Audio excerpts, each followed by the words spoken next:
we are recording this as well. So let's see if that works. Okay, so I am also a partner in IDI Ventures, which is our early stage venture capital fund for Pakistan. I am joined by a couple of really amazing panelists today. I'm really excited for who we have, but first I would really love to get a sense of who's in the quote unquote room. If you guys see the raise hand sign on your screen, if you can raise your hand if you are in Pakistan right now, that would be great. And we can see a few people. Yay. Yes, awesome. Raising hand means on the actual Zoom thing, or you can physically raise your hand as well. If you are in Bangladesh, please raise your hand. We have a bunch of people from Bangladesh as well.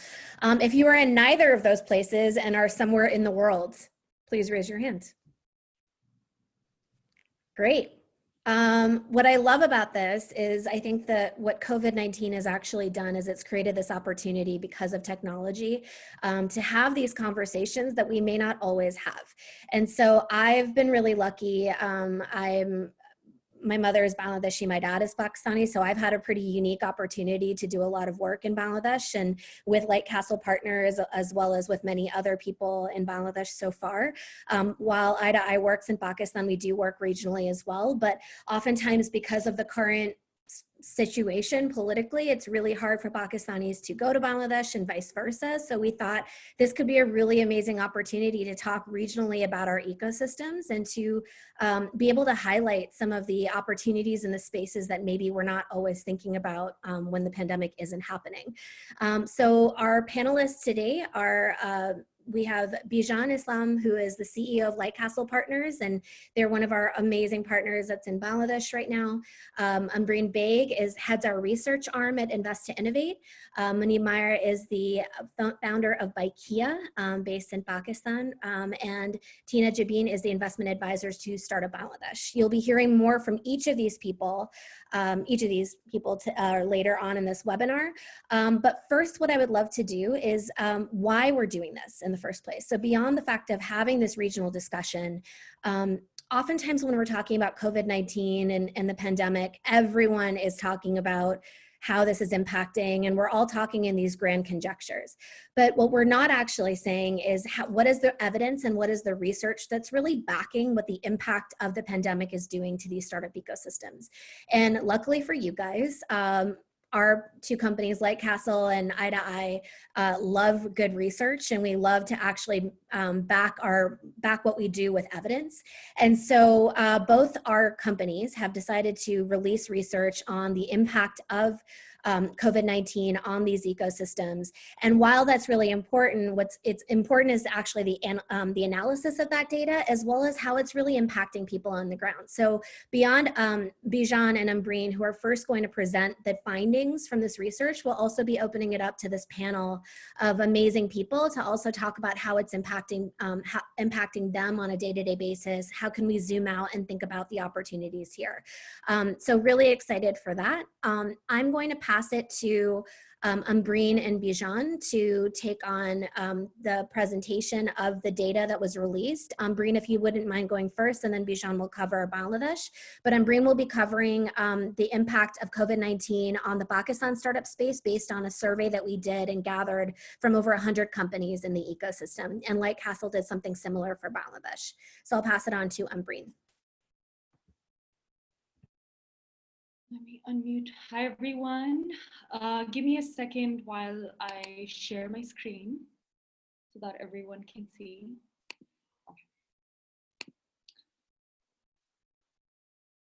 Can everyone see my screen? So hi to everyone who's listening in. First of all, like Kalsoom said, I'm Ambareen Baig. I head the research arm at Invest2Innovate. And the reason why we kind of thought about doing this research was because all of us know that it's a difficult time. And with people staying home and with the pandemic and the subsequent lockdowns, a lot of things have changed. The way really, the way we know life, right? So it has disrupted the way we live, the way we learn, the way we, get healthcare services, all of that. And we felt like there was a grave need for us to kind of understand how and to what extent were startups being impacted by that. And in doing that, what we did was, from March 22nd, when the lockdown started, until we first started conducting or gathering data from the 101 startups that we worked with, we kind of tried to capture 30 days worth of impact of, how different aspects of startups and, the way they were running their businesses were being impacted by the pandemic and the lockdowns. So you see, what you see in the report is basically kind of a culmination of all of what happened in those 30 days, or even less in some cases, because the report was published a week after the data was actually gathered and analyzed. So we had basically surveyed 101 startups. Most of them were early stage, some of them were later stage. But the interesting thing was that 49% of the startups that we surveyed, out of the startups that we surveyed, 49% said that they had already suspended services temporarily in Pakistan. So that was kind of, that identified how, big the impact was in a way, even when it was, 2 weeks into the pandemic. So 4 basic kind of sectors, which included e-commerce, on-demand, tourism, transportation, and mobility. These 4 sectors accounted for 45% of our sample. And then out of those 45% that was a part of the sample, 56% said that they had suspended services in these 4 sectors alone. So that really showed us how these 4 sectors were kind of the hardest hit because of the pandemic. And when you look at this chart specifically, you see how, even though with transportation, where you see that the impact was 100% in the sense that 100% of the companies had shut down in that sector. When you look at the data against on-demand, you see that the number of companies in that sector is much higher than any other sector, than tourism, than transportation. So even though the percentage was low for on-demand, the number of companies impacted was actually as many as tourism or transportation, or even more. So yeah.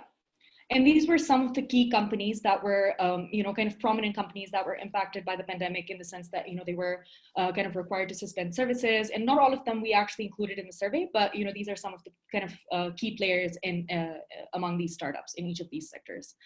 And then another interesting factor that came out of this, another interesting finding that came out was that, even though all of us know that nobody wins in the COVID world, right? So there's no, not really a positive impact of the pandemic, but at the same time, the kind of circumstances that have been created as a result of the pandemic, there has been a lot of opportunities that have been created in certain sectors more than others. So we saw that edtech, health tech, and e-commerce were some sectors that saw, a lot of kind of, opening up of opportunities for these startups.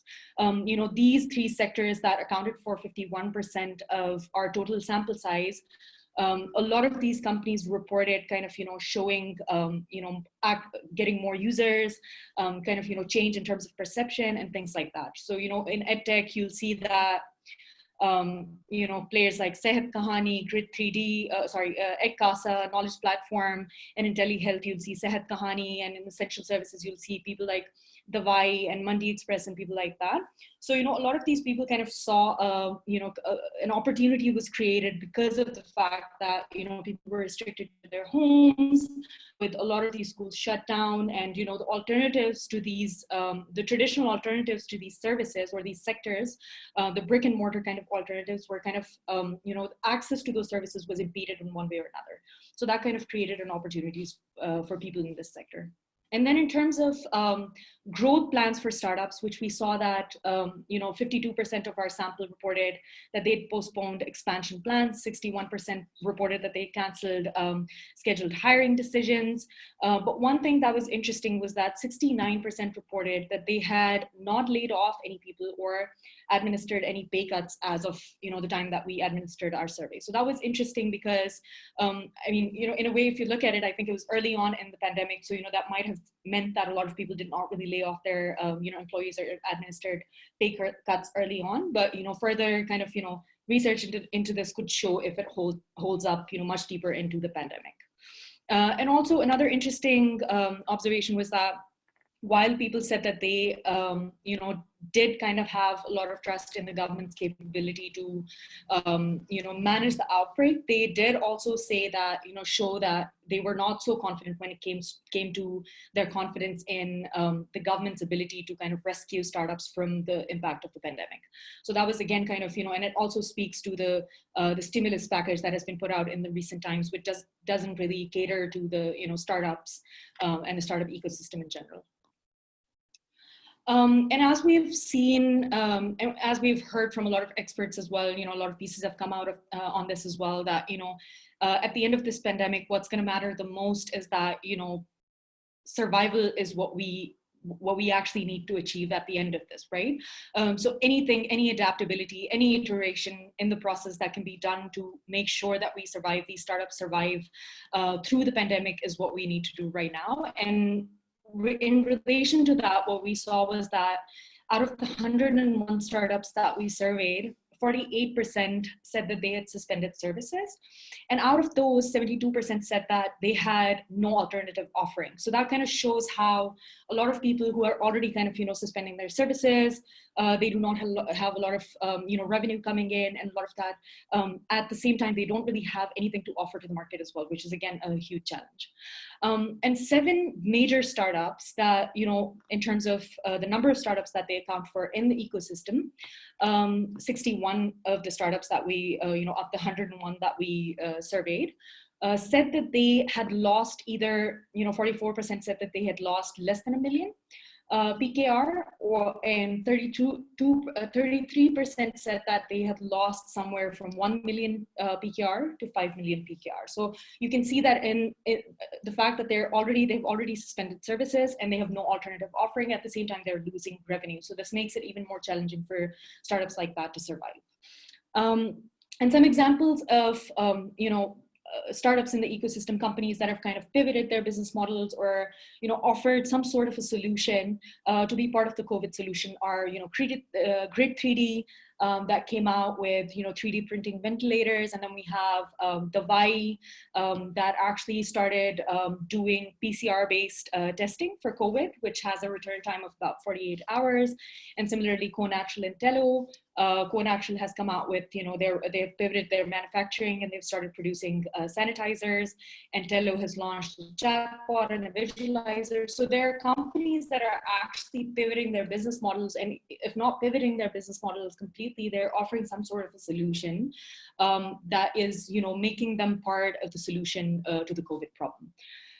So all of this, looking at what's going on in the ecosystem in terms of startups and how they're doing, that's one thing. But then, other than that, how, all of these reports and all of these analyses from IMF and all of these big players that have come out in the recent times that have showed and pointed to a global recession and a really difficult time. Some have even said that this is going to be, the worst financial crisis in the past 150 years, which is a really big and really kind of challenging situation for every country to be in.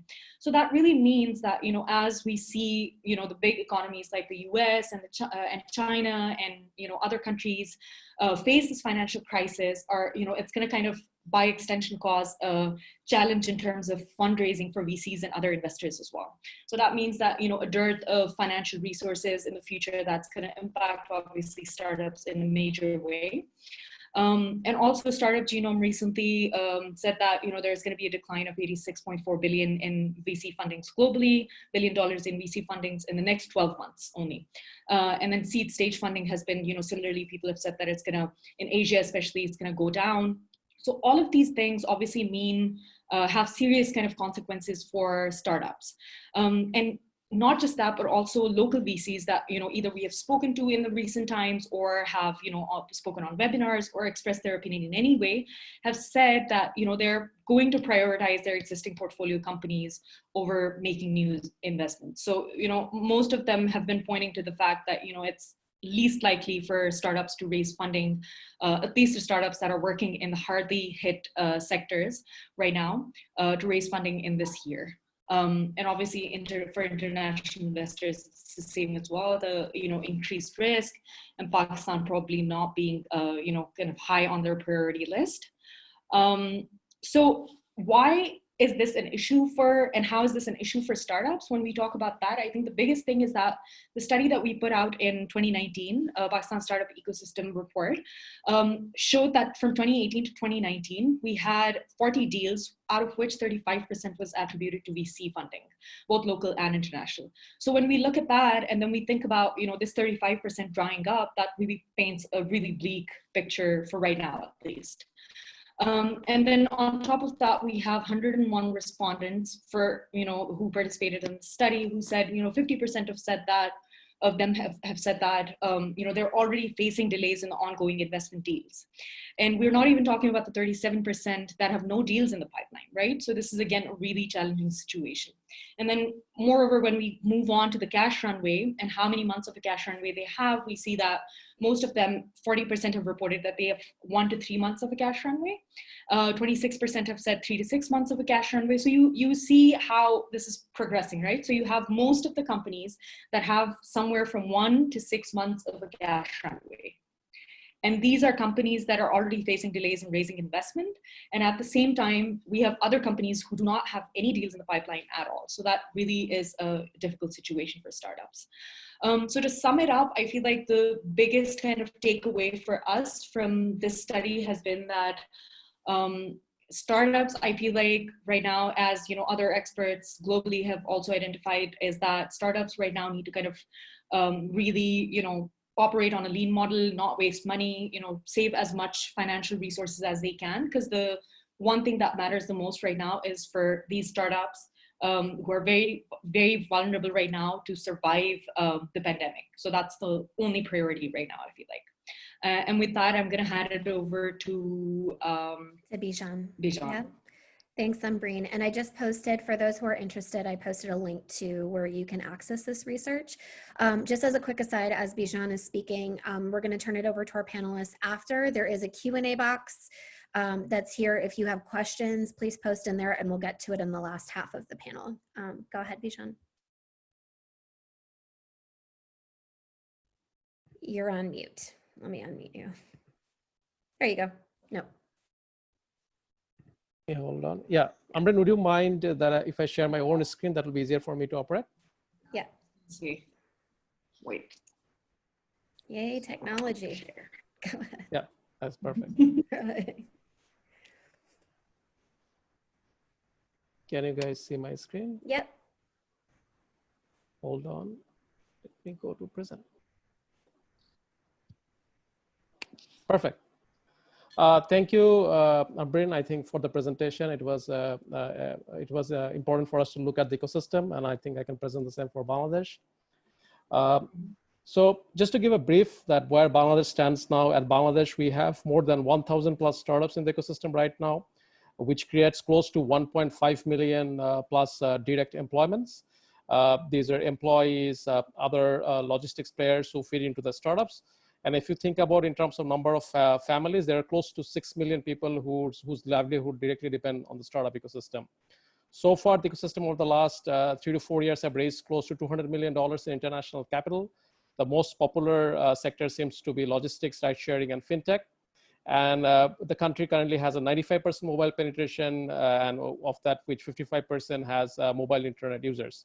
Some of the flag bearers in the ecosystem are large online grocery systems like Chaldal, Sheba XYZ, which is one of the largest, online service marketplace, ShopUp, which is a fintech company, Patao and Shoicha, ride-sharing logistics, and Bikash, which is one of the largest mobile financial services company in the world, recently raised a large amount from Ant Financials. On the COVID, we interviewed close to 200 plus companies in early April. And what is very important to understand that close to 1/4 of them, 25%, have completely stopped their operations under the COVID scenario, and close to 50% is seeing a 50%, at least a 50% drop in revenue. One of the largest, three of the largest sectors that have been hit badly are the Facebook commerce, e-commerce, and ride sharing, possibly due to the large companies that are out there, and because logistics and everything is come to stand still because of the lockdown. There is an 80% drop in the revenue of e-commerce businesses, and 8 out of the top 10 startups which generate at least 50%, large amount of employment, saw 50% drop in revenue. So at this point, there is around 1.5 million jobs that are on the stack, and many of the large companies, fintech, have already started laying off employees as well. It is estimated that if this persists for a longer time, or a period of 9 to 12 months, the total loss to the country would be as high as 56 million. If I take a look at this, that as you can see, that almost close to 100% of the businesses have dropped down in revenue, and another 30% plus, 50% plus is seeing a drop in revenue as well. Only a very small percentage has seen more than 50% increase in business, but these are businesses that have started focusing on essential commodities, and because due to the lockdown, the need for essential commodities and home delivery have gone up. These are some of the sectors that are seeing an increased revenue. If I go even by stages, I think businesses, startups on all different stages has been affected. But I think the seed stage considerably has been affected the most, and at least more than 50% of the seed stage startups saw a decrease in their business. We did kind of like an analysis on the upper and lower points of sector-wise. While you can see grocery is something very interesting, where there are some businesses which saw more than 100% increase in revenue, while we're seeing a no change. And but for most of the sectors, as we can see, advertisement, even agriculture, a lot of the startups have seen at least anything between stopping the 100% drop in revenue to at least minus 20% drop in revenue. So I think apart from grocery, logistics, and fintech, most of the other sectors either shows no change or at least a significant amount of revenue drop. And some of the sectors that has been hit hardest are like travel, some food and beverage, and these are seeing large drops. And this is something to think about, that including some essential sectors, we're seeing a drop as well. If you look at how the startups are coping with that, I think the first step is that close to 30% of them are reducing their variable cost, and then a lot of them has adopted another 30% around has adopted freezing salaries or reducing salaries up to a certain point, and another 20% has also dropped salaries of senior management or foregoing salaries at the moment. Still, a small percentage is going into layoff, 20%, but we think that this is something that will become more commonplace if the situation persists. And some of the startups, a very small percentage, are actually also disposing of fixed assets to cope with the current pandemic as well. This is something to look at as well. Close to 60% of the startups have a last runway less than 3 months, and it's understandable. Like a lot of the startups, they do not have a lot of reserve capital in the bank. So if this situation persists over a 3-month period, and with the current status quo, as long as 60% of them will exhaust all their reserves. So if you ask that, what are the kind of solutions they're seeking to it in terms of financing? So more than 60% actually wants some form of leverage. So we asked, what do you want? Is it a long-term loan? Is it equity, quasi-equity, convertible bonds, short-term loan? So though 20% want solutions like equity and quasi-equity, but close to 60% wants a mix of long-term loans or convertible bond or short-term low-interest loans. A very small percentage is also looking for grants as well. This is something the startups want a reserve capital, that will allow them to push through the COVID-19 crisis and help them recover when this goes out. The funding is actually has gone down a lot as well. And, the funding scenario in Bangladesh, even in Pakistan and some of the companies, is lower compared to China and India, though our GDP per capita growth rate was high. But I think the funding system has dropped again significantly. And I think it has also added that a lot of the startups, and I have, we had a talk with a lot of interviews that actual checks that were supposed to come before the pandemic, those checks have also been shut down. Like investors are not really interested to invest. They are in a kind of like a wait and see mood and see back their existing portfolio as opposed to going for new, growth financing and everything. So their advice to startups is, survive this pandemic and then they will talk about funding.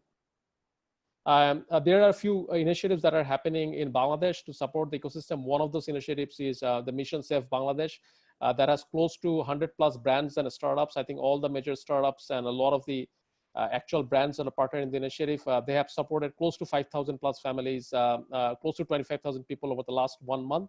And I think these initiatives, the startup ecosystem is also coming up, even though they are not often not in the right position to support, but they are trying their best to help the ecosystem in Bangladesh to move forward, protect the livelihoods of people in it as well. If I look at some of the recommendations that came up on the investor side, the sentiment was that most of the investors want to mentor their existing portfolio and provide bridge support as applicable, but they are not willing to go into new investments. They are focusing more on sustainability rather than profitability.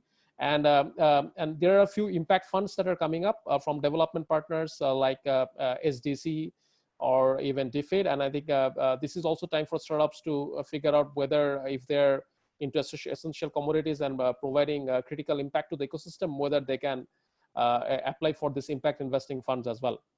Most of the advices that came to the startups were that pivot business model where possible, but do not pivot like mindlessly, like do not go into essential commodities, grocery deliveries if you don't have the infrastructure, but do try to pivot in certain segments that will provide good traction. For example, the ride sharing company Pathao kind of pivoted into Pivotong, which provides critical essential medicines and grocery services, but they did have the architecture to do that. One of the other things to look at exploring strategic partnerships and mergers. And of course, focus on cost reduction because fundraising is going to take a frankly bit of time because a lot of the investors are wait and see mode. I think sustainability and sustaining the storm should be there at the critical juncture, and that will be the prime location at this point. Some of the government support that startups have been asking where revolves around grant and refinancing, as well as specific funds dedicated to startups. And not only funds, there can be other kind of in-kind support in terms of data centers, warehouse facilities, or co-working spaces, and even mentorship. So those are some of the recommendations that came from the different players in the interviews that we conducted. Again, we have this data and everything in our website, and we're releasing a white paper on this soon. So if you want more data, please feel free to contact us, and we'll be happy to share these reports with you guys as well. Thank you. I'll stop here, and I will pass on the mic over to Kalsoom. Thank you. Okay, thanks, Bijon. And thank you for that presentation. I think what's interesting is just how similar the data is, to be honest. So it's not anything that's surprising. I think the correlation for me, the thing that we found most interesting and something that's reflected even in our own behavior as investors right now, as players that work in the startup space in Pakistan, is the correlation between how much cash is in the bank for most companies. The fact that like 50% in Bangladesh and Pakistan, it's really similar, only have about 3 months of cash runway left. And given how funding will be compromised, I think that's going to be the challenge, right? For people to think about how they're pivoting their businesses and thinking about other things. I'm going to open it up because we have some amazing panelists that are in both Pakistan and Bangladesh. Tina obviously representing what's happening on the government federal level side on how government is supporting both from a digital Bangladesh perspective as well as what they're doing in the pandemic. And then Muneeb is obviously a really well-known founder in Pakistan. Recently, last year, raised his Series A. That was 5.7 million. That's the official number. So what I would love to do before we kind of dive into their reactions to the data, what they're actually doing in the pandemic and how they're behaving, I would love for you guys, from Muneeb and Tina, so maybe Muneeb first, if you want to just introduce yourself and what BYKEA does, but also if you can introduce why you're doing this, like what led you to start this and be part of the startup space in this way, because you are a serial entrepreneur. You obviously this is, I think, your third company. So would love to hear more from you, and then I'll pass it on to Tina to also explain why she had decided to come back to Bangladesh and be part of this Startup Bangladesh initiative as well. So Muneeb. Well, thanks for inviting me out here. I'm Muneeb Maayr. I am founder at BYKEA. BYKEA is very similar to Pathao in Bangladesh. We're a network of motorbikes mostly, and most of what we do is transport around people on the back of a motorbike. And part of our business is also deliveries. And we've been around now for 3 years. Started BYKEA with a colleague of mine after spending 4 years at Daraz, where I was co-founder and CEO for the Pakistan business.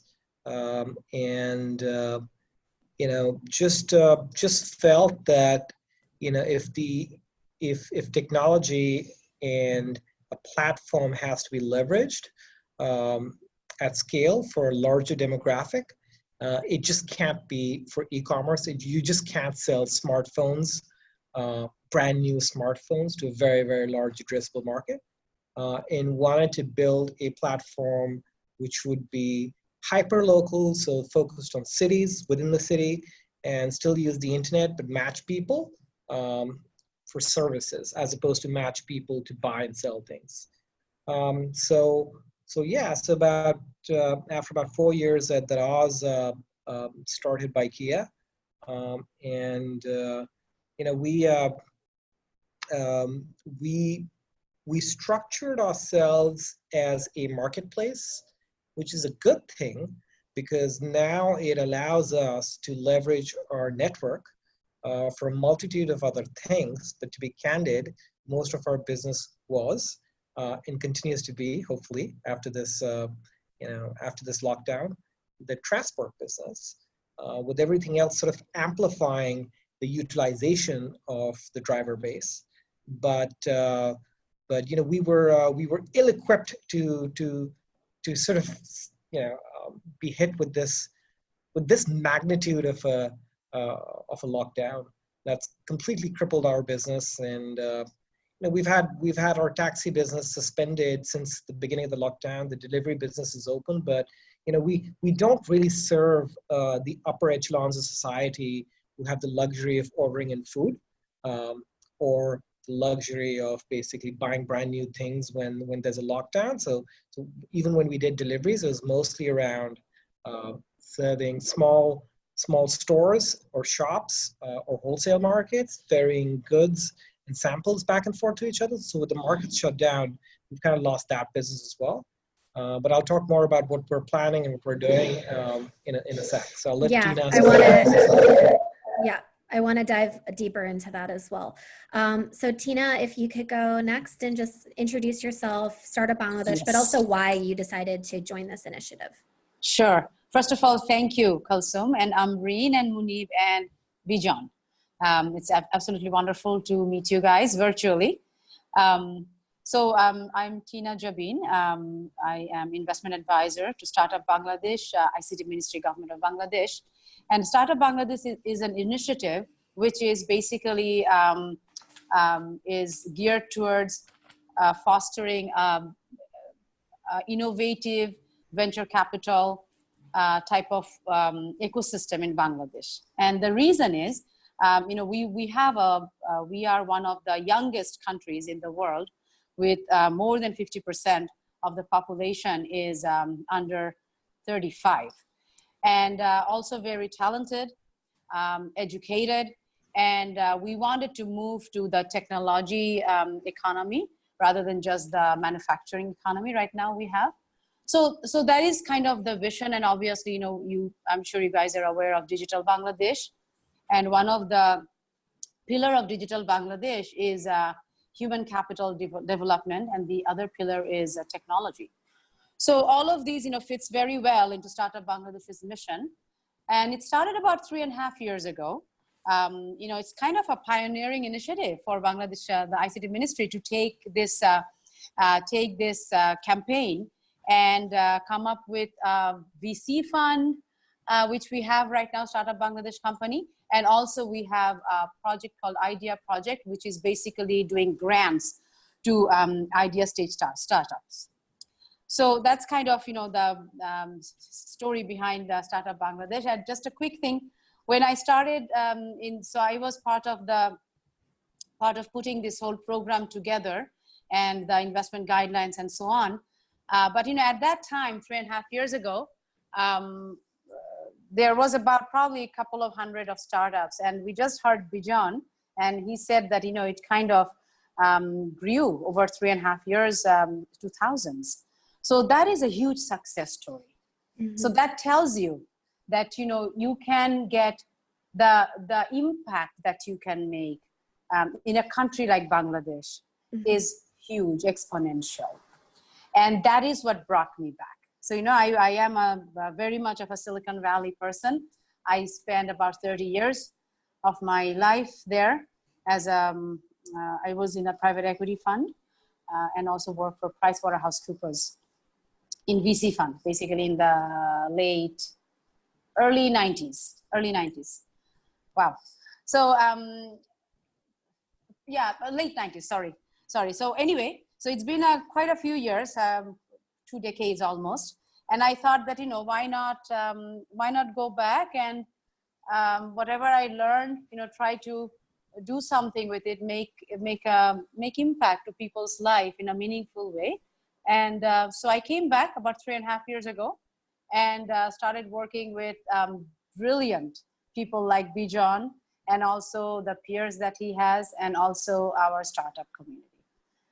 So I'll stop there, and then, I'm sure we'll have lots of questions. Thank you. Cool. Thank you. And I mean, I think Bijon and I met a couple, maybe 3 or 4 years ago now. And I feel like the Bangladesh startup ecosystem was really early about 5 years ago. And I feel like we've seen the startup ecosystem there actually grow pretty exponentially over the last 5 years, which I think is pretty amazing. And it's mostly concentrated in Dhaka, which is really cool to see.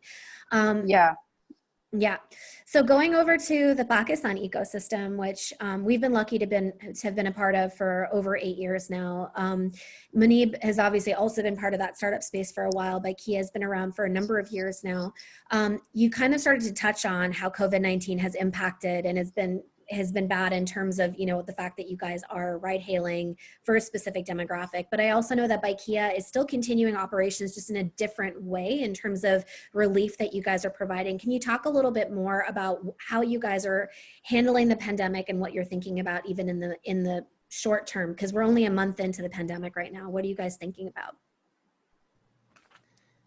Yeah, so I think we recognize that pillion riding on motorbikes, and for that matter, all ride sharing, is perhaps gonna be suspended in one form or the other for the next 3-4 weeks, perhaps. So probably leading up to Eid, right? So really, when do we see things coming back to normal? Most probably around June 1st or so, right? And then, so the question is basically, how do you keep all your employees, how do you keep them busy? How do you keep them motivated? How do you keep them building things which will be relevant once this lockdown ends? Mm-hmm. So I think we've sort of split things up by one, working on new product development, and the plan, of course, for all of that is really to push and accelerate on enhancements and features to our product post June 1st. But then, in terms of what are we supposed to do now? Like, you can just sit in and do nothing, which is also possible. But we wanted to basically provide some opportunity for our driver partners to have some level of income. So we've been lobbying for the past 3 weeks to sort of have the government ease the lockdown on deliveries, right? And one of the first things we did was we reached out and we said, hey, can we help the government do food ration deliveries, right? Because there was a lot of talk about doing these food ration deliveries, and yet nothing was happening. Right? And the governments tend to get caught in bureaucracy many a time. So we came in and we offered our help. And to be honest, I think we went in saying, hey, let's start this. And to be candid, I think initially we did a lot of it really for free, right? Pro bono, which was a huge risk, but we want to get the ball going, right? And we said, listen, let's go in and give the state certain SOPs that they can hold us accountable to, and also hold every logistics company out there accountable to, right? So we gave them a list of SOPs that we'd follow, that we felt that others should also follow, and so that's how we got the ball going. And we're still doing a chunk of those deliveries. Not everything's pro bono now, but again, it's very small for us right now. But we're still trying to latch on to where any potential volume of business is, so that our driver partners don't go hungry.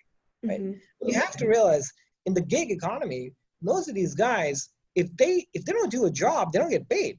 Right? Yeah. So we went in initially 2 weeks in, we took money out of whatever kitty of dollars we had, right? And we set up a fund, and we basically donated, these grant sort of allocations to some of our drivers. But then 2 weeks onwards, that wasn't sustainable. I mean, we tried to basically crowdsource people to donate money. Everyone's been in a saving mode, so we couldn't even scale that.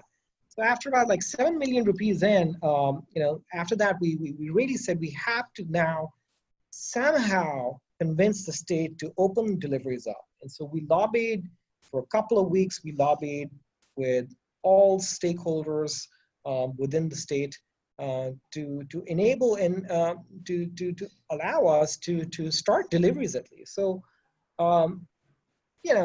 it's allowed us to turn the business back up again.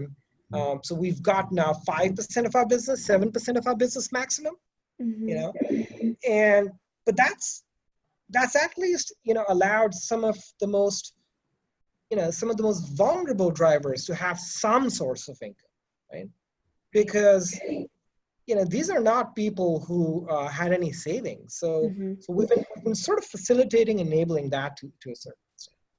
And I can speak about new product initiatives, but I'll speak to that as and when we get to that. Yeah, no, and I think that's really important, because I think what you're speaking to also is beyond companies in mobility, which are also getting really impacted.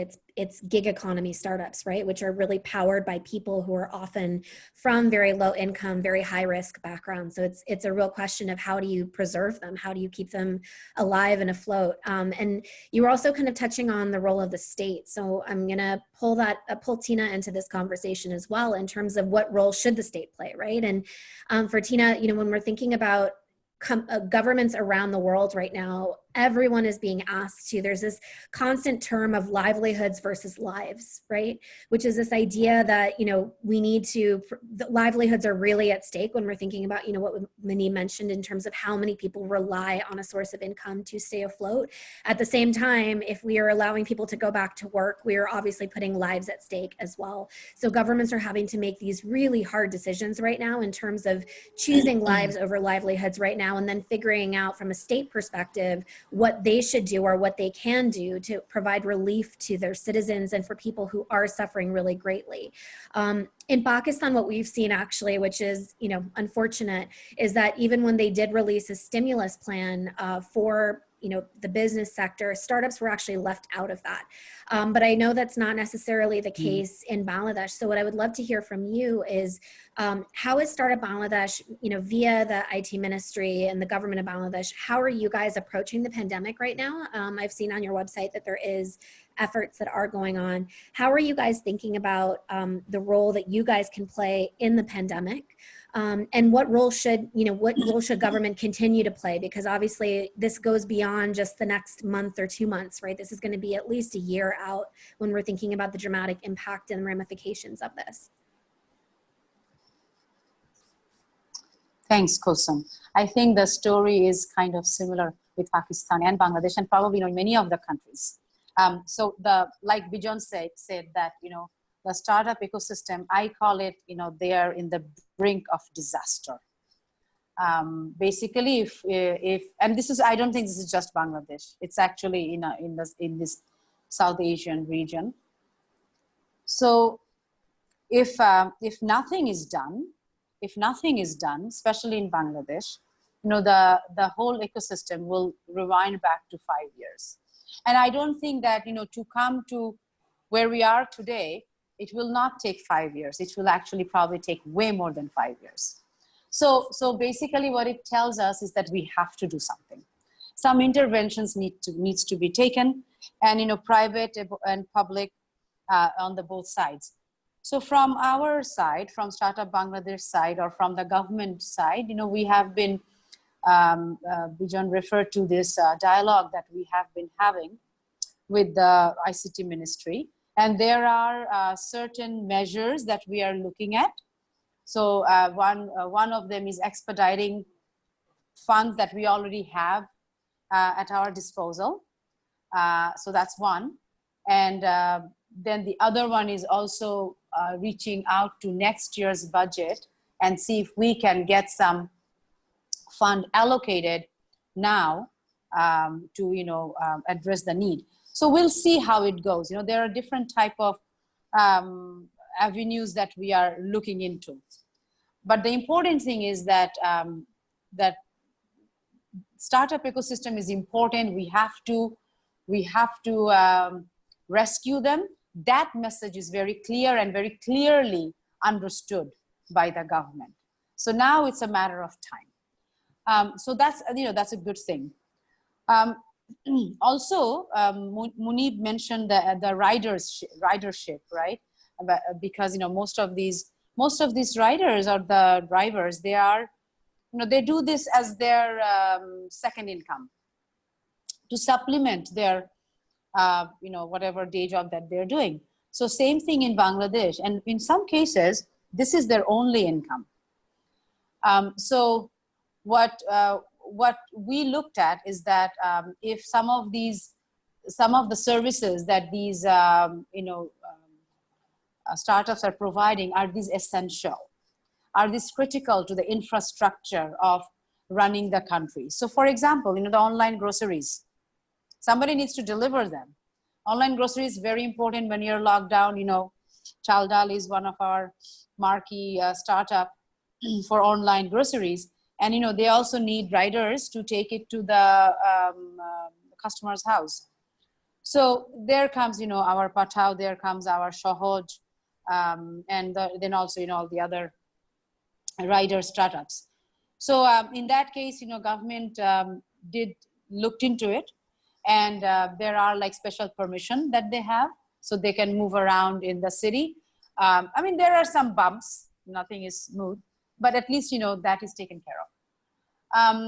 Also, there is one thing that came out, and I'm not sure how this is in Pakistan. One thing that came out is that there is a stimulus package for informal workers. So like the rickshaw pullers and the day laborers, the informal workers category. So what we asked for is that we want the drivers and then also like the service people who work like Shiba XYZ, who provides like all kinds of domestic services, repair service, AC service, all kinds of service. So we wanted those type of SMEs and individuals to be part of that stimulus package. That is one of our proposal. Haven't obviously it will take a while, but I think that the thing is that it's going. We have the opportunity to share our concern, and it's being heard, and now we just have to wait and see. So basically that's what's happening. I'm sorry that I cannot say that there is a solution right now, but the good thing is, things are in progress. And I think that's good. And what I'd be curious about, and I'm going to ask Muneeb this, but also open it to Bijon and Ambareen if they want to weigh in as well. What role should government be playing at this point, right? Beyond, Muneeb, you kind of touched on how you guys are working with the government. Tina was mentioning what they're thinking about doing, and it's in progress. But is there more that government should be doing right now? And we're looking at Pakistan and Bangladesh, and especially when it comes to beyond startup relief, but also support of companies that are generally going to be losing so much right now in this time. Yeah, the thing is, I think all the initiatives startups are taking are essentially initiatives around bringing transparency and efficiency to what we otherwise do in our regular course of life, right? So whether it's whether it's a startup around healthcare, or a startup around education, or a startup around payments, or a startup around transport, the state needs to wake up and for once now realize that there's no value in buying brand new like fighter jets or missile systems. You've got to invest in science and technology. right? Because clearly, not even the United States of America could defend its borders against an attack of this nature, right? So the folks who are out there, like ourselves, like the Choldals, like the Patals, you know, it's time to sort of partner with us and allow us to bring the transparency into, you know, government to people distribution, for example. Mm-hmm. Right? It's a black box, and we keep talking about corruption, and it's solvable, right? Because we can bring the transparency into the system. But it's just that that decision isn't being undertaken, right? Yeah. Now, in terms of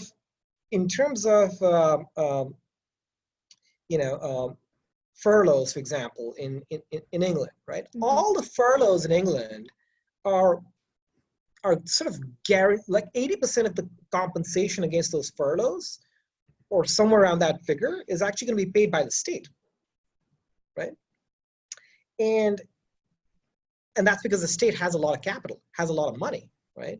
Mm-hmm. So I think this could have been an opportunity for you know, for the state to even discover how many companies have how many employees. Yep. Right? Because like if companies can tell you how many employees they have, then clearly post lockdown and post COVID, you should be able to understand how much they earn or assess how much they should pay in taxes. Right? This is the time to gather that information. Right? Yeah. It also like absolutely like, you know, amuses me why, you know, we, you know, in all these countries, we haven't been able to use very basic technology to sort of track and clamp down on things. You know, everyone says, oh, you know, China could track their people down. How did they track their people down? They essentially, they went in and they started, for example, checking, you know, if I'm on WeChat and you're on WeChat and we've been in close proximity to each other, they started to basically identify whether you and I are at risk, and then maybe I could get a red, and if I tested positive, you would get a yellow too, and you'd get flagged too by the state to go and test yourself. But all of that's quite possible not only with GPS technology, but with GPRS technology. Like literally, with, you know, with triangulation, you can do 50 to 70 meter accuracy on proximity, right? And they need to leverage the startups or the tech companies within their countries to help them do this analysis. It's not very complicated. It's just that, you know, many times, particularly emerging geography countries tend to find, you know, find solutions only in the Oracles, in the Microsofts, in the Googles, in the Facebooks, not recognizing that the technology is not very complicated, and it can be built by, you know, people in their own countries. And you know, if we can build software for the world, clearly we can build software for our own countries as well. So you know, the state just needs to come in and work with us now. But you know, what I've seen is there's not a lot of there's a lot of talk, but there's not a lot of like real action. Right. Has that been so? And I think that's a really good point, right? Especially when we think about the fact that, I mean, there's just so much more that the state could be doing generally, but also in terms of quantifying. I loved your point when you said about quantifying that, because I think oftentimes we love to talk about like startups because it's a buzzy word to talk about, especially like, you know, in Pakistan, we love to talk about startups, but we don't actually sometimes quantify like what the economic impact is, what are the ramifications of all these jobs that are being lost. Bijon, have you guys, and I know with LCP and everything that you guys have been doing, has that been a more productive conversation with your government in terms of being able to push them for startup policy that's really real? Right, in terms of actual, because obviously what we've seen with what Tina has been doing in Startup Bangladesh, there's been actionable things that have happened. Have you guys been able to quantify that in a way that's been able to push government to do things better? No, I think for Bangladesh, especially the ICT ministry, I would say has been a front runner in, I think, as a government, they often understood the local investment ecosystem is still emerging. So I think earlier, late last year, they declared a BDD 100 crore VC fund under the, and Startup Bangladesh is also becoming a company now. So I think those are really exemplary initiatives from the government actually coming in and setting up a fund and saying, hey, we are putting in risk capital into the ecosystem. And that kind of allows other players to have more confidence in the ecosystem as well as international investors. Those are some of the things I think the ICT ministry has come a long way, and they goes with the vision of Digital Bangladesh. But I think adding on to the point, I think the other ministries and everything also needs to follow suit. For example, if fintech really needs to pick up and become mainstream in Bangladesh, which has happened with the help of mobile financial services, I think there has to be much more support from the central bank on being very specific supports towards technology companies. And it just cannot be the Ministry of ICT. All the other ministries also needs to come on board as well. And I think from the government standpoint, it's not something very easy because these are decades of structure that's out there.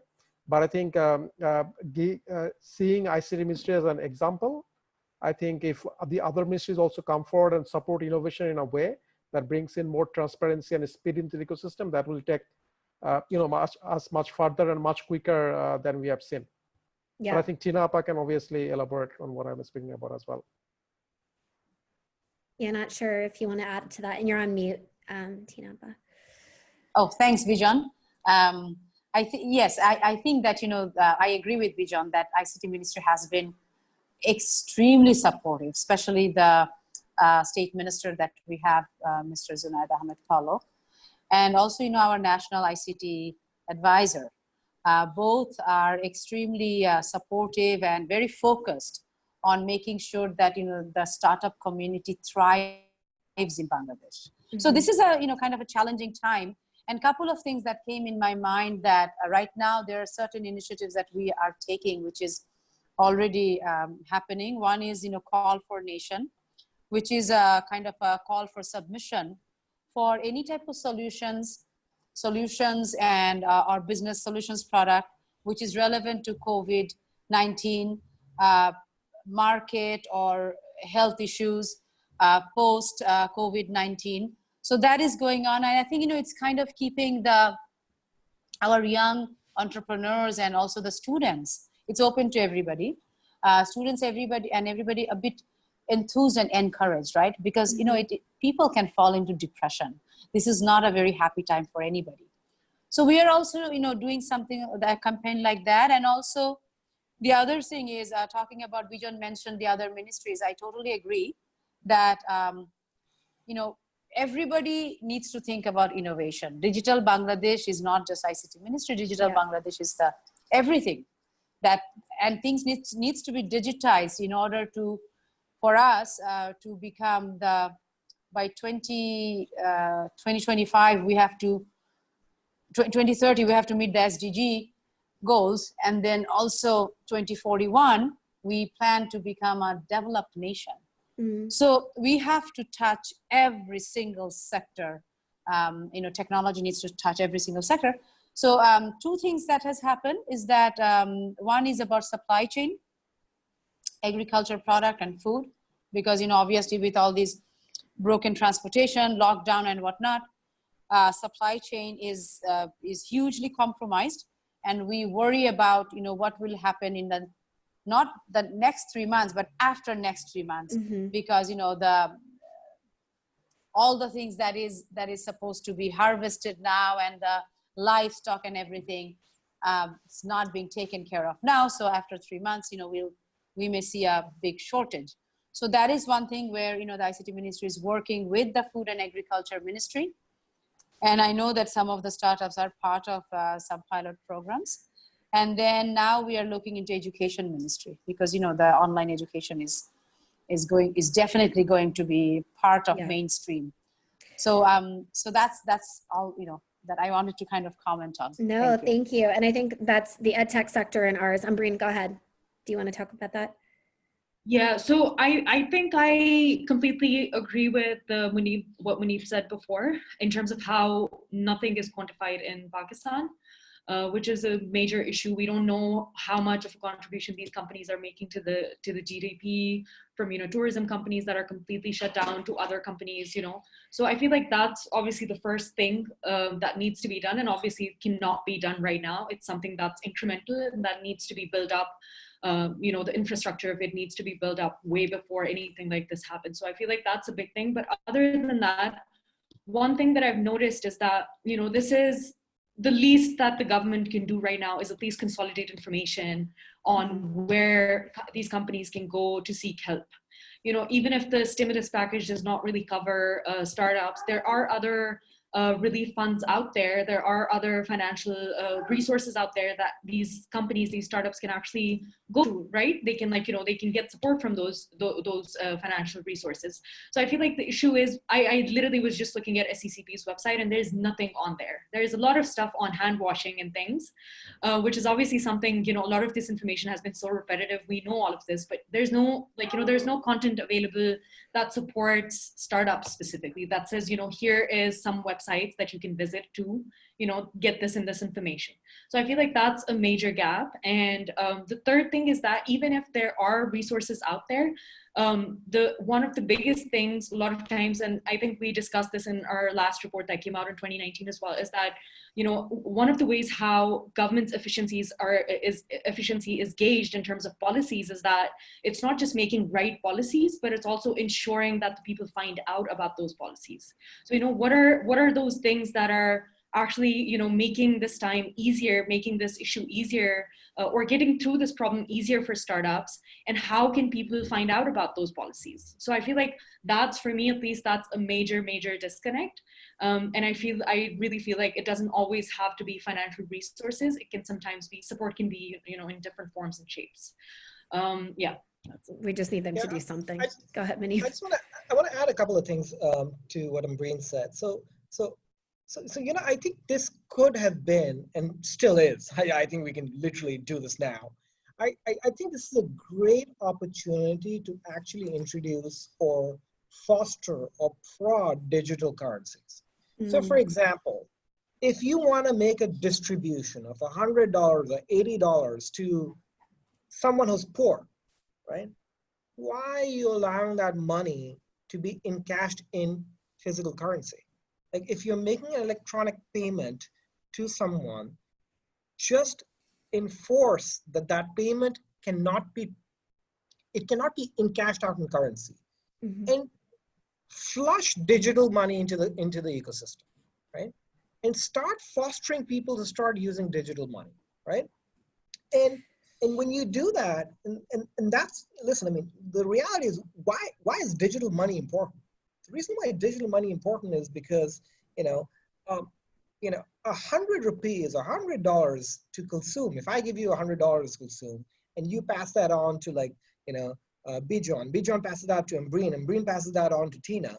By the time Tina gives me that $100 back, it's still $100 in cash. But when it's digital and you've got a dollar cut from each transaction, the state's made $5, $6 right there, right? So this is the absolute best time to introduce digital payments and money that can't be converted to cash.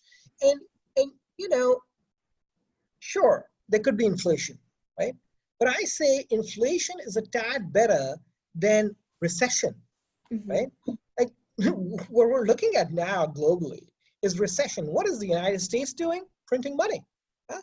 So if you can't print money, then give some money and maybe put some restrictions around that money, but start gathering data, as Ambareen was saying, and two, start tracking. And the opportunity is now. I mean, we could really take this as an opportunity now.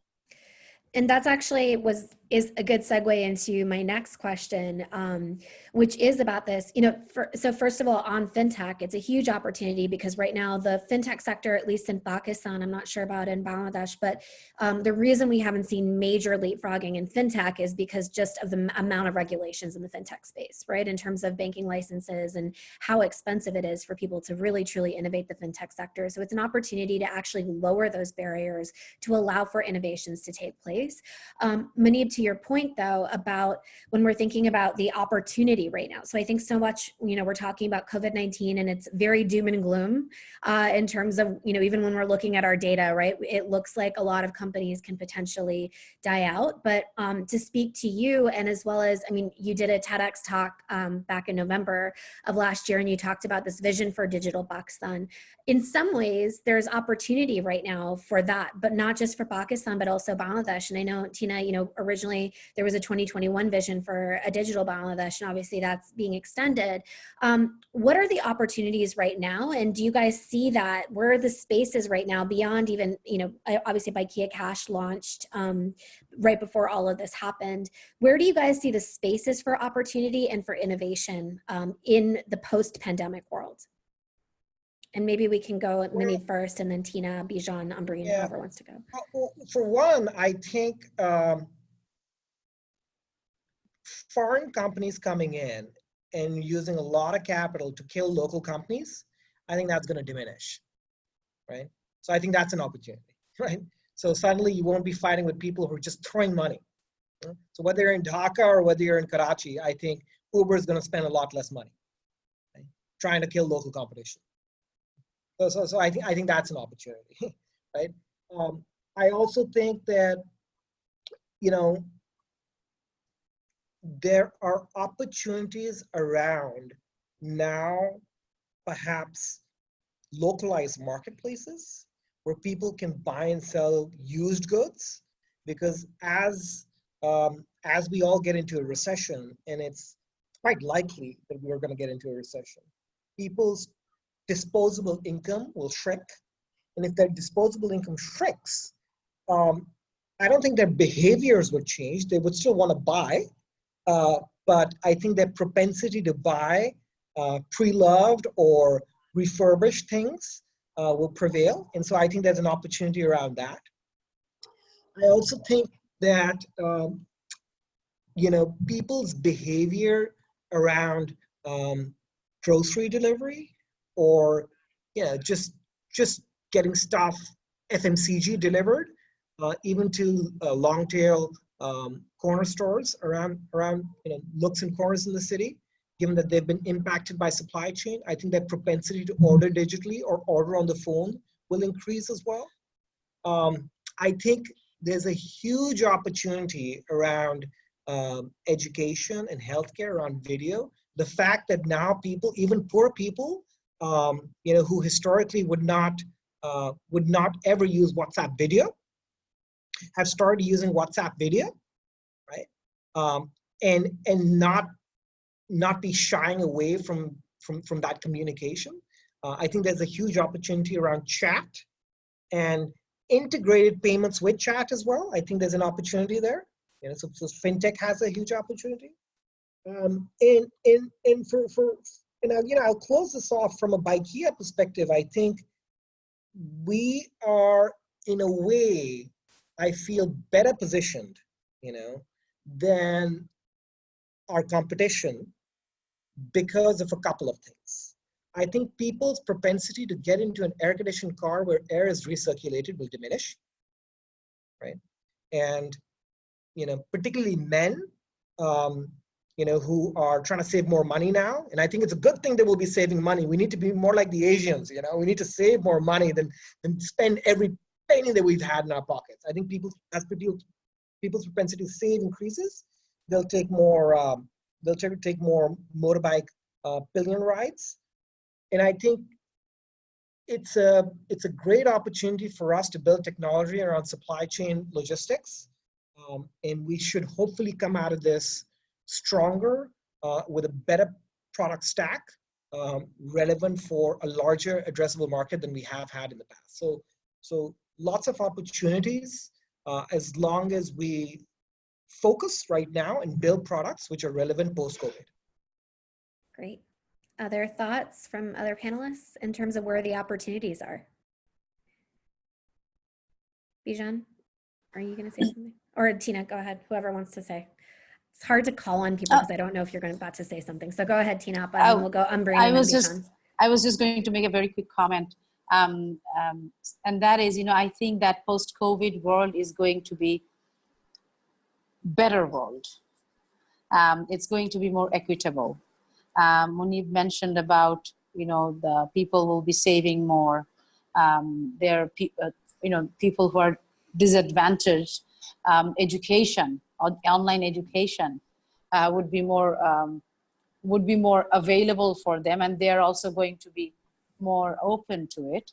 So I think that, especially on the online education one, where there is a resistance on the system side, they were not ready, meaning the government side, the government like Bangladesh, or, many of the countries, our peer countries are not ready for online education. But if that really happens, think about it, somebody who is going to a private school in Dhaka, Gulshan, same material can be delivered to somebody who is in this one of these chores in Cox's Bazar or in one of the remote villages. And telemedicine, think about what happens. Somebody who can access the doctor in Dhaka, same thing, somebody who is in the village. So I think that, at the end of the day, there are lots of opportunities, and some of these opportunities are going to be good. It's going to be equitable. There was a discussion about fintech, and fintech is definitely going to be a big part of post-COVID world, especially for Bangladesh. We are already working on an interoperable digital payment system, and that is going to change, lives of millions of people. So, think about, transferring money from Bikash to Rocket, and then from Rocket to, to your Standard Chartered Bank, whatever it is. So, there are lots of good things that will come out of it, but, we have to make sure that whatever we are focusing on and investing the money on, we think about it that it should be equitable, and also making sure that, it's more for a better world, a green world, right? So that's kind of, that's the comment I wanted to make. Thank you. No, thank you. And I'll let quick comments, and then I'm aware that there's been people that have been writing in questions. So I'm just going to try to lump your questions in, so we try to get to as many as possible in the last 15 minutes. So Bijon and Ambareen, do you have anything more to add onto what was just said? No, I think Tinapa, sorry, Ambareen, go ahead. Go ahead, Bijon. No, so adding on to Tinapa means we also did a kind of like a mapping. What are some of the sectors that are going to go up in the current and the post-COVID world? And then we came up with that e-groceries, logistics, digital financial services, cloud kitchen, telemedicine, digital learning, digital gaming. These are some of the things that we are seeing that picking up and seeing an increase in business. While a lot of the things like advertising, mainstream e-commerce, service, rental, those are actually coming down as well. I think one of the points that was good for Bangladesh as well, because a significant part of the stimulus package is going to be routed through the digital financial service providers. I think that also brings in more transparency ecosystem. And I think if we take this into the post-COVID world where this becomes more mainstream, I think the whole economy, would benefit from that. Great. Ambareen? So my comment was that all the sectors that everyone just talked about, specifically Bijon, I think those are the sectors that we see kind of, getting a lot of attention in the future after the pandemic has ended, hopefully. But at the same time, one thing that I've noticed in under the current circumstances is that we have a lot of edtech startups that have, been operating in the system for quite some time. And what's interesting for me is that a lot of what they're doing has kind of highlighted the internet inequality of all of it. So, we have a lot of these education tools, but I don't know how many of them are focusing on low-income children. And even if they are, do these kids who, for instance, my household help anyone that I've asked so far, all of them have said that their kids have been sitting at home. They're not doing anything. Their parents do not have the capacity to homeschool them. So I feel like that's a huge chunk of our population, right? So what I've been thinking about, who's going to fill in that gap? You know, is it going to be social entrepreneurship? Is it going to be the same startups that kind of, venture into kind of, go in and cover this demographic as well? So that's one thing for me to kind of see that gap. And the next thing, which I found really interesting, was that we have, just like Bijon said, a lot of these sectors that are getting a lot of attention right now in the post-COVID world, where, a lot of these investors might be looking for quality, obviously, because, you have fewer deals that you can, most likely make. Will we see a kind of, skewed interest in startups that are more kind of suited to the COVID world? So these health tech startups, these essential services startups, or ed tech startups, that might get a lot more attention than any other sector that was getting attention before. So I feel like that's one major observation that I've been kind of seeing. Yeah, and I agree with that. And I think that, just as a quick aside before I dive into the next question, which actually loops in a few other people's thoughts from the Q&A box, is just that, it's great that we're thinking about the opportunities. Ultimately, the role that government really should play is something that I just mentioned before about the fintech space, but overall, Pakistan on the doing business rankings is pretty dismal. Even though we actually improved by 22 points this year, there's still so much more that we can do. And so even with all of this space for opportunity, unless those regulations change and unless we shift how we do business in these countries and what those barriers are, there will still be a ceiling when it comes to what those opportunities can actually mean, right? So for me, I see like a huge amount of opportunity for contactless payments, a huge amount of opportunity from an ed tech perspective, but we need to be able to improve overall the environment to do business in these countries, and that's really where government, I feel, plays an important role. I think what I wanted to ask was a question to all of you guys, right? As well as bringing in, there was a question in the box about someone that was thinking about launching a company right now, and they were like, is this a good time to launch?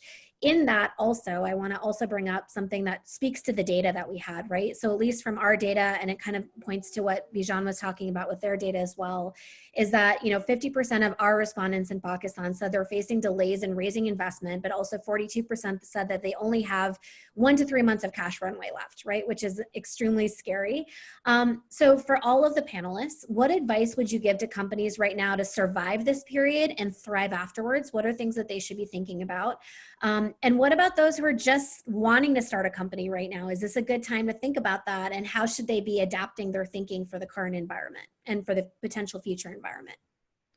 So maybe if we want to go Muneeb first, Bijon, Tinapa, Ambareen. So I think this is a great time to think about starting a business, and I'll tell you why. I have seen a lot of traditional family houses with a lot of money suddenly see their businesses come to a standstill, right? And suddenly start getting interested in e-commerce or tech-led businesses. Because suddenly, businesses that they thought would never be impacted are impacted. And now they're recognizing that we may have had COVID-19 this time around, but we may have it again and again. And so how do you, as a large family house with a lot of capital, invest in something which can build redundancy against your business, right? So I think it's a good time to start thinking about how you can enable existing businesses in your country with technology solutions. I think the time to go and copy paste models from overseas that'll slow down, right? You should absolutely get inspired and learn and do a lot of research on models from other geographies. But I think access to seed capital will probably increase, not decrease, right? And I also think, even in terms of foreign capital, the fact that so many rich people and funds from around the world will have access to such cheap capital, whether they're in the United States or in Europe. They'll be flush with money, right? And they're gonna have to deploy that money, right? And you should literally work on something now and polish it, polish your product now, you know? Work now to polish your ideas, to be able to get access to that capital, you know, in the next quarter or two. I'm not saying that people are going to be running to give you capital like on June 1st. That's not what's going to happen. But I think this is perhaps not a bad time for startups. In fact, I think it's a great time for startups because there will be access to a lot of cheap capital because the states are just printing money and the rich will have access to more money. Great. Bijon, Tina, Ambareen? Go Yeah, ahead. so I can go ahead. So I just received the latest data from Startup Genome, which does surveys globally. Yeah. And as per their stat, I think 41% startups have a runway of less than 3 months. I think it's very similar to what's happening similar in to our Bangladesh data as well. and Pakistan. Mhm. And for me, as I look at it from kind of like a consulting viewpoint, I do see a lot of the investors will possibly try to bridge finance for their existing portfolio. For new startups, I think it will be difficult. But again, taking on the positive note from Muneeb, what I see that if you can survive this 3 to 6 months, 9 months, I think there will be opportunity for you to grow. Because even if you do a parallel, means I think, I don't know why this happens every 10 years, but on the 2000, you had the dot-com bubble. In the 8-9, we had the financial crisis. And now suddenly in 2020, we have the COVID. And maybe in 2030, I don't know. I hope it's Probably. 2030 not. But if you look at the financial crisis, what happened was that 8-9, we saw a lot of pressure, right? But as 10, 11, 12 went away, the pressure and everything kind of eased. And you had all these post-financial crisis startups, Uber, Airbnb, right? WhatsApp, right? All this picked up. So maybe this is an opportunity like that, you know, where the world is again for a major shift. If you can categorize on the right kind of, you know, categories, you know, as a startup, you're trying to find a business model, fit the market, react much quicker compared to like large companies. That's what your, you know, speed is your kind of like one of your unfair advantages. And if you can do that and you can survive this pandemic over the next 9 to 12 months to 18 months, I think there would be a good future. Maybe I don't think it's going to be 6 months, but definitely survive 12 to 18 months. There will be a lot of growth opportunities for you to capitalize on. Yep. Any other comments? Yep. Oh, sorry. Yeah, go ahead. Oh. Yeah, so I feel like one of the key things that kind of helps you put all of this into perspective is the fact that IMF just came out with a report a couple of weeks back, and they kind of did a scenario analysis in terms of, you know, how the global recession is going to go. So basically, they drew kind of 4 different scenarios, you know, V-shaped recovery, U-shaped recovery, W-shaped recovery, and then L-shaped. So they're saying, experts are right now saying that it's most likely going to be a W-shaped recovery, which a lot of times typically takes about 12 to 24 months to recover from. And if that's the case, then that means that the impact of that applies to countries like Pakistan as well, probably even worse than other countries. So I feel like it's definitely, in my opinion, I feel like it's not the best time to start a company, especially if you're looking for funding. If you're hoping to raise funding sometime, you know, in a year or 2 years of starting your operations, I feel like it's really not a good time. But at the same time, you have, so for instance, inside Ignite has a finance relief that they're offering, not really finance relief, actually, they're offering fundings to new ideas in high priority areas, and they have some focus areas that are listed on their website. So if your startup idea falls under there, you can actually apply for grants and stuff like that, for fundings like that. But other than that, just like everyone said, I feel like it seems very unlikely for anyone to be able to raise funding at least in this year, in 2020. But at the same time, if your startup falls under one of the highly functional sectors that we just discussed, like health tech or ed tech or essential services and things like that, then that might be a different scenario. But definitely, I mean, this is something that we were just, listening to, I was listening to a panel discussion with Faz Laftab and Rabil and everybody on it the other, a couple of weeks back. And they even pointed out how, this is, from an investor's perspective, how this is a time for, everyone to kind of sit back and, do research. I feel like companies are not really launched like that, right? So you have to have some sort of basic information, fundamental knowledge of what the area is that you're operating in or you want to operate in. So this might be a really good time to kind of, do some research work, some groundwork on, what you want to do and what the opportunities are. Yeah, and I think that's a really good point. And that actually speaks to what we're doing with our portfolio companies right now, with Ambareen leading the charge in terms of research work that we're doing with them. Tinapa, sorry. Oh, just a quick comment in addition to what Ambareen and Bijon said, and also Muneeb said, is that, this is kind of, the world is going through a reset button at this point. And it gives us an opportunity for somebody who wants to start their own business or venture into something to first actually take time to reflect and to really do the homework, like Ambareen said, do the research. Don't give up your dream, but use this time to do the groundwork, and then you move on with whatever you want to do. And when you are thinking about what you want to do, you need to make sure that this is something which is commercially viable. It's something that is sustainable in post-COVID world. I mean, and the opportunities are boundless. The healthcare system, education, work behavior, everything is changing. So what does that mean? That means that, there is a way to, there is a business right there everywhere. So I'm just going to say that, kind of in a more of a very kind of pragmatic way. But I think that the most important thing is, like Ambareen said, you have to do your homework. Yeah. And I think this is a huge opportunity and space for that. Exactly. Yeah, I mean, you're literally sitting at home, right? And everybody else who are your potential customers are also sitting at home. So they probably have the space and the time to respond to surveys and questions.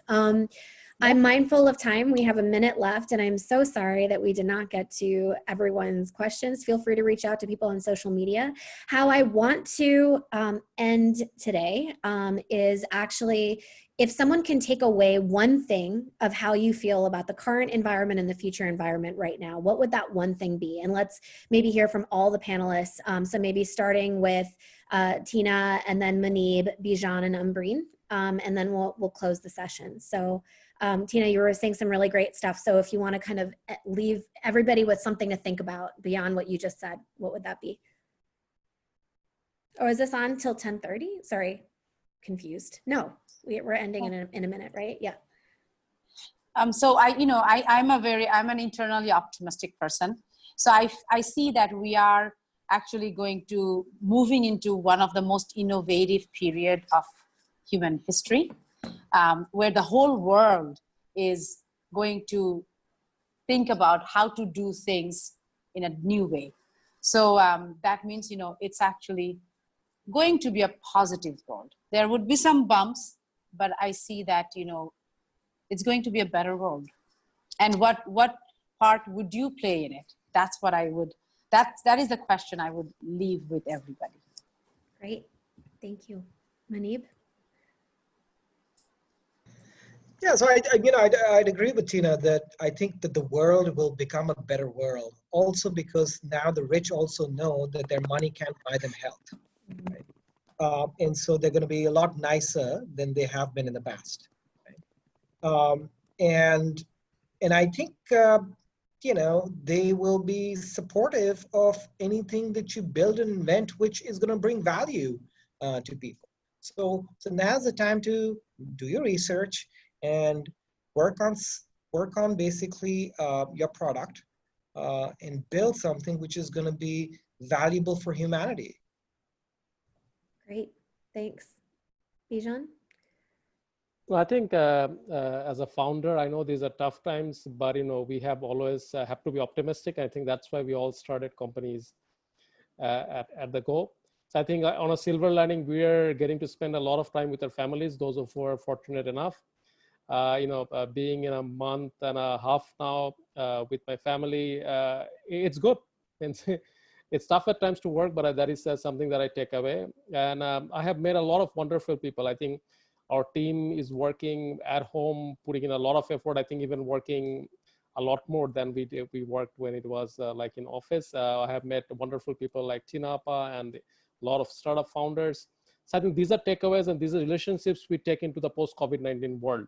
Like when we look back, I think our bonds will be much stronger because we can go and say, hey, we survived the COVID-19, remember? So next time we reach out to Kalsoom in 2021, we'll be, I think, a lot closer because, we survived the COVID-19 together. So that's a bond I think we carry for the rest of our lives. And that's something I definitely look forward to as we come out of this pandemic to a better world. Yeah, thank you. Ambareen?